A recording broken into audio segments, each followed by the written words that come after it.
Monologue. The time I didn't make it to the bathroom on time. We like going on trips, right? long family vacation trips, usually to bonds with the family, my brother, sister, and 2 cousins. So we were on the road all the way to Tennessee. It was a really long drive. We didn't know where to stop because, ablutions really are not available in the desert or middle of nowhere. So I was tasking my mom if we could just make a stop at which one.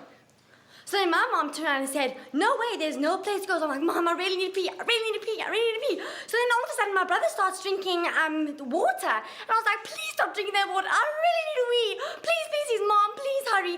And then I started crying. I didn't know what to do. And then I wet my pants. So then I went into my backpack and I tried to find a Ziploc or something. So then I found a Ziploc. It was filled with my dinosaurs and my toys, my crayons, and I emptied the Ziploc really fast and then I went to the back of the car and then everyone was like, what's that smell? And I'm like, I'm so sorry, I really need to go to the bathroom really bad. Next.